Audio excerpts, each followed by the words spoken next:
just to play a bit of catch-up from where we were last week.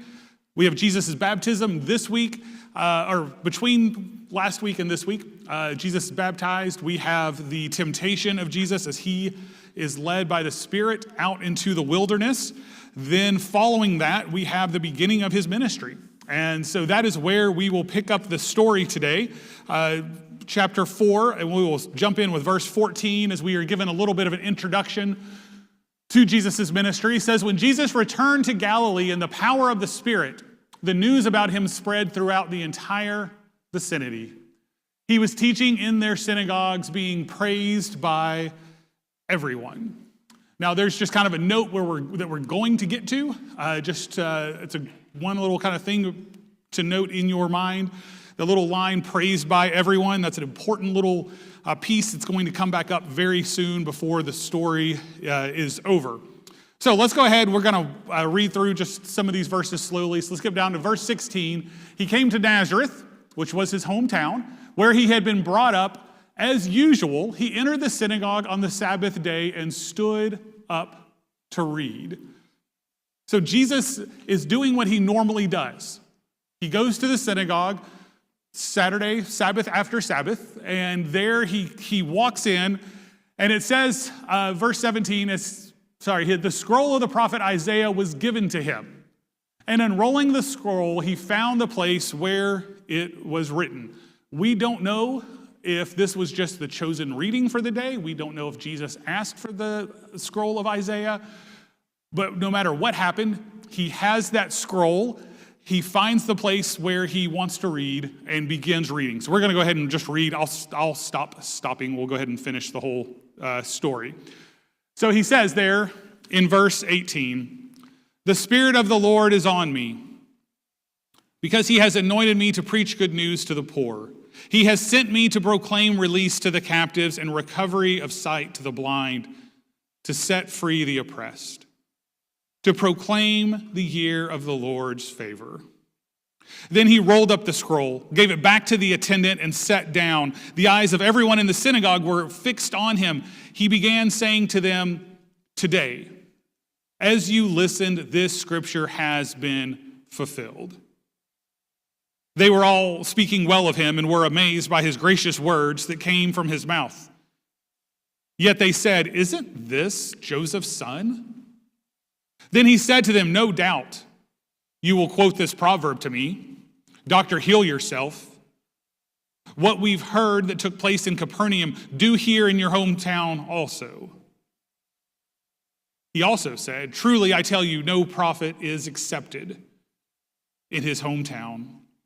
But I say to you, there were certainly many widows in Israel in Elijah's day, when the sky was shut up for 3 years and 6 months while the great famine came over all the land.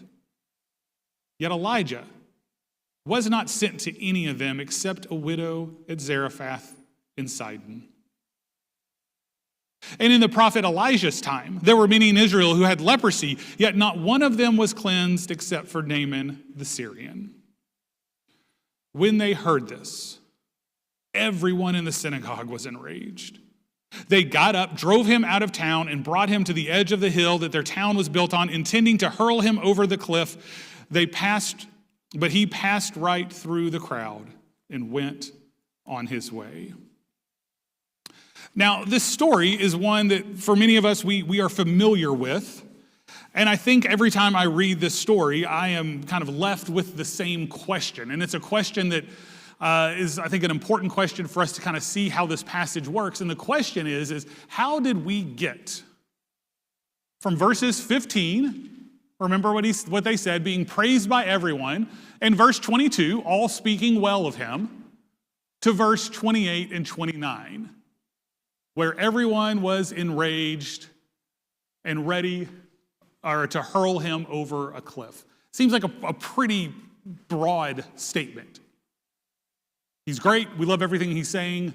Let's drive him out of town, find a good cliff, and toss him over. That's a pretty broad kind of range of emotion. So how did we get from everyone was pleased with him to everyone is enraged with him? That's kind of the question for me and the question of the text that is worth kind of walking through and dealing with. So let's look at some of these verses. So if you have your Bibles, we're going to walk through a couple of these statements. Verse 23, it says, he said to them, no doubt you will quote this proverb to me. Doctor, heal yourself. What you have heard that took place in Capernaum, do here in your own hometown also. So Jesus says to them, y'all have heard about what's been going on. You've heard about what I've done in these other towns. Do it here. We want to see the show. We want to see these things. And then Jesus says to them, all this show kind of piece of it, that's not what this is about. And I think for the people, they would say, this Isaiah 61 stuff that you've just told us, this release of the captives, sight to the blind, all of these things that you have just told us, that's great. Let's see it right here. Let's see you do those things here. And then verse 24. Jesus says to them, truly I tell you, no prophet is accepted in his hometown. Now, just a side note here, because I'm a Greek nerd and I enjoy Greek. This word right here for acceptance is the word dektos, acceptance. But it is also the word, if you flip back over to Isaiah, or you flip back over to Jesus quoting Isaiah chapter 61, to proclaim the year of the Lord's acceptance, the Lord's favor. In Greek, the word dektos. To proclaim the year of the Lord's acceptance. Jesus Christ, the one who came to proclaim the Lord's acceptance, is not accepted in his own hometown.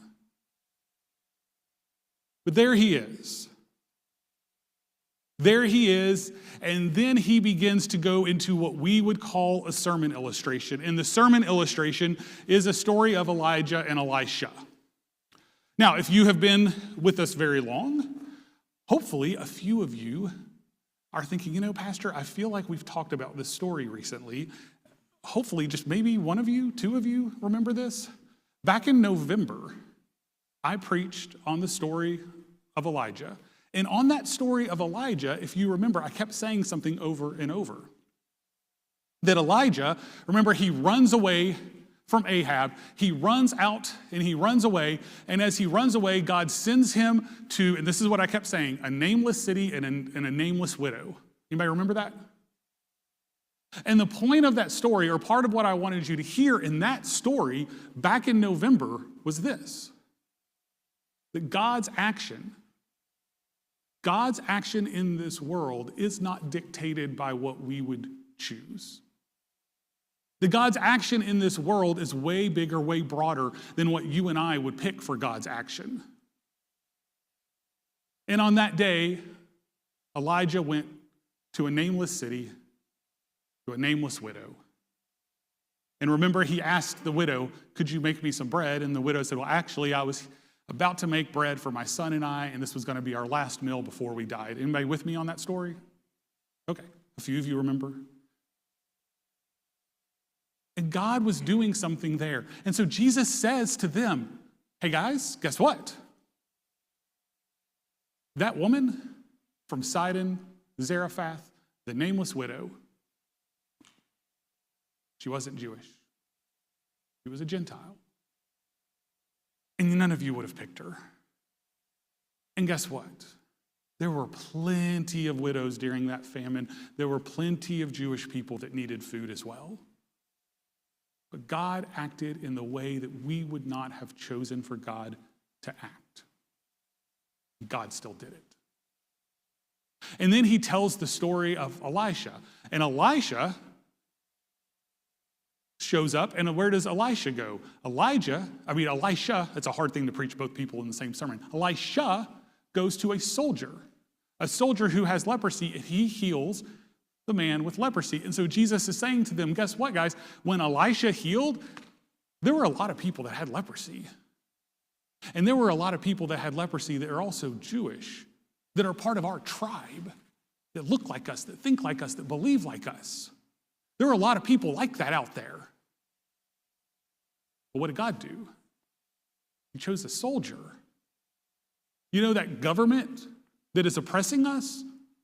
God chose one of them from Syria, which is also a Gentile. And once again, there is a whole lot of people God could have healed. God chose one who doesn't look like you, who doesn't think like you, who doesn't believe like you. That's who God chose to work through. And this story is a story that says to us, and a story that reminds us that there is a God who is working. There is a God who is doing things that we don't always get to control.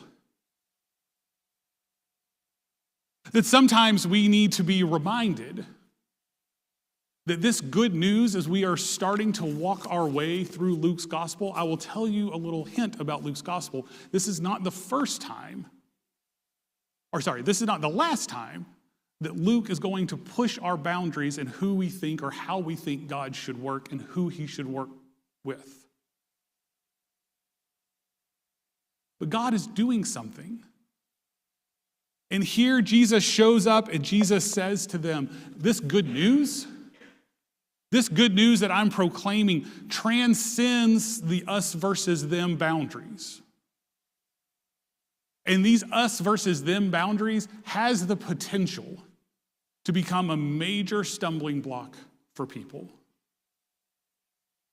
Another way to say it is that the gospel transcends the boundaries that we put up between us and other people. Another way to say it is that we don't get to control God. We don't get to control how God works. We don't get to control what God does. Process that for a moment.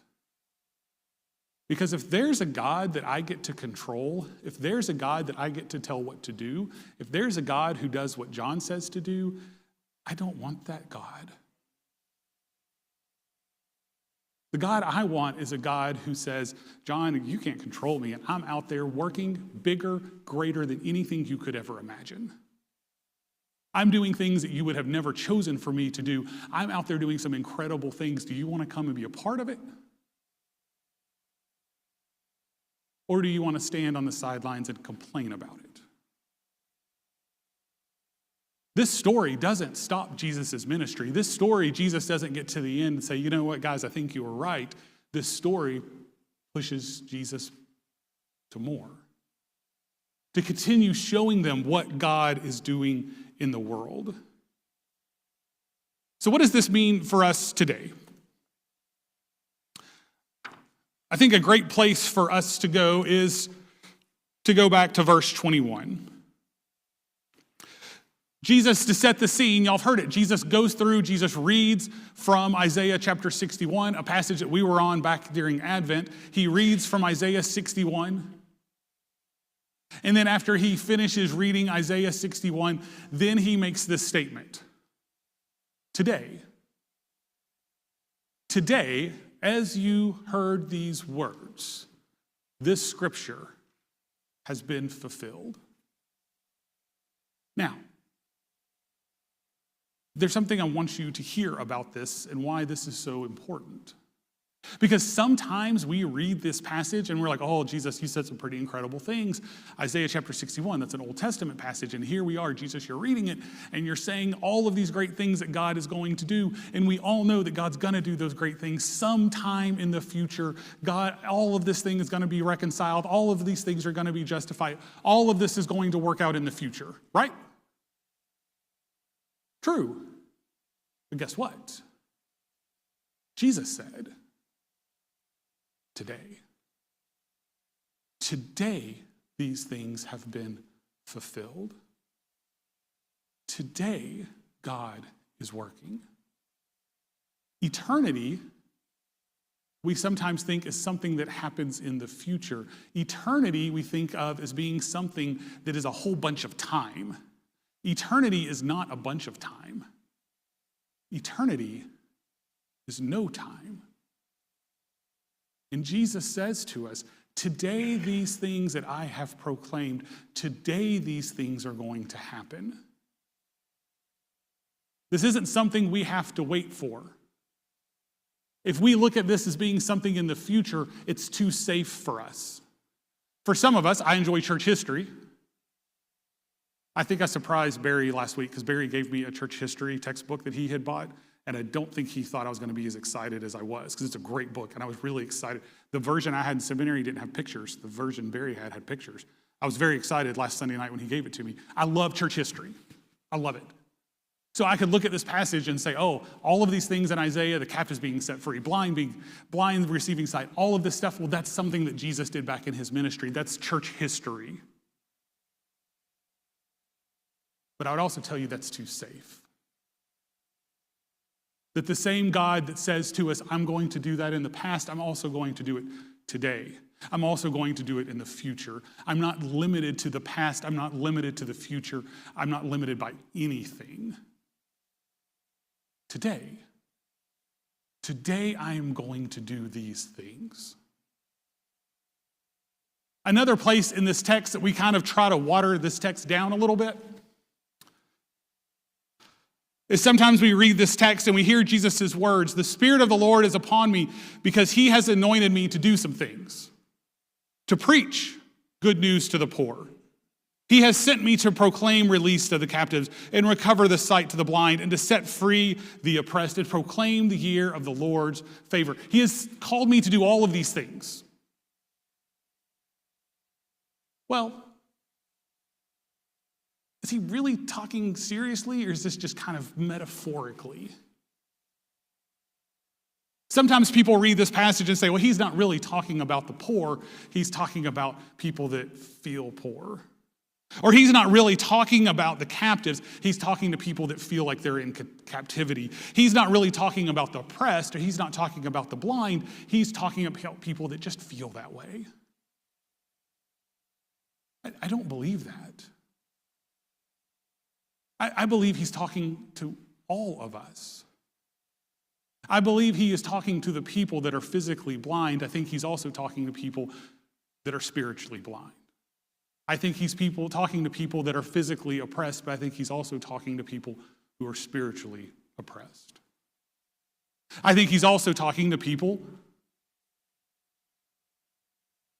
that as they have walked through this life, they know what it means to be poor physically, but also what it means to be, as Matthew would tell us in his gospel, poor in spirit. I think who Jesus is talking to is to everyone. I think who Jesus is talking to in this passage is every single one of us, because I think every single one of us is a part of this passage. What is the good news of this passage? It's pretty simple.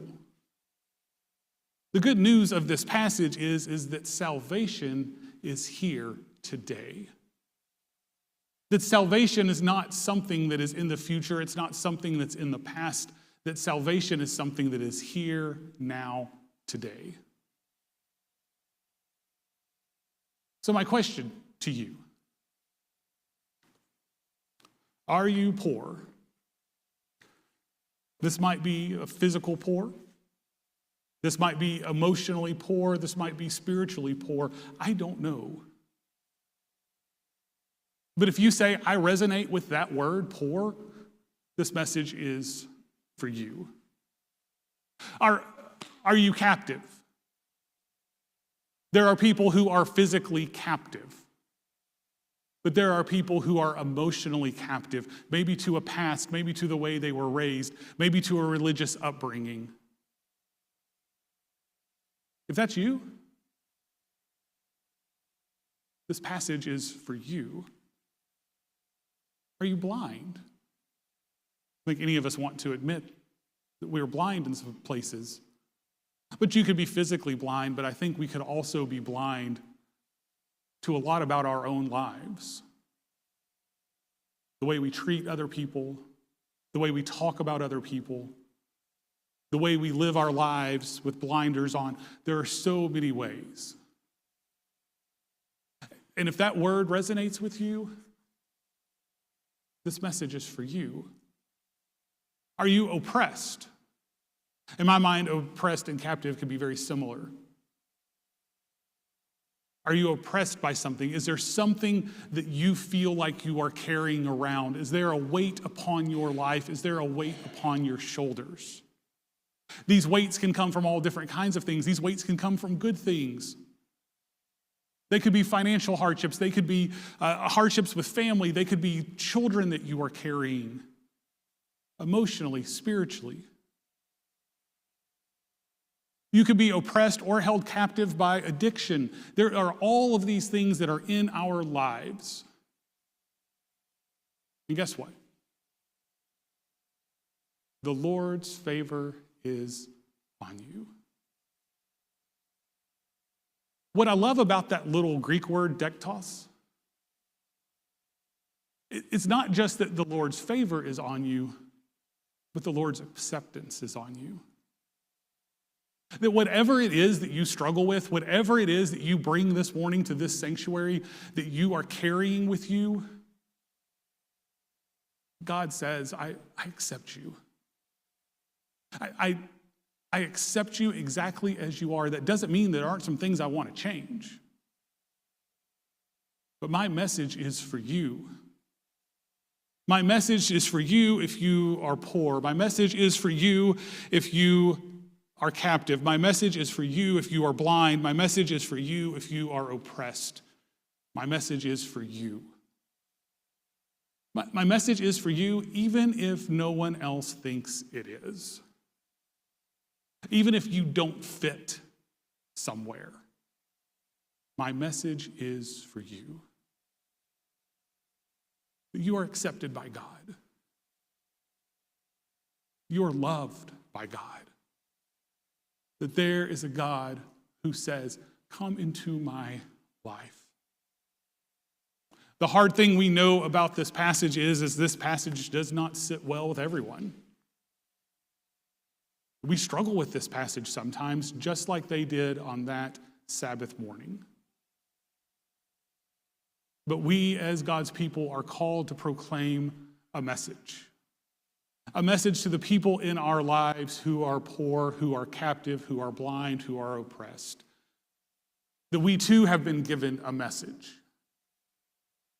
That we are to be the people that carry that message out into our world. To say, I want to tell you about a God who has found favor on you, who accepts you, who loves you. A God who sent his son to this world to show us what this life looks like. A God who sends Elijah to a nameless widow in a nameless town.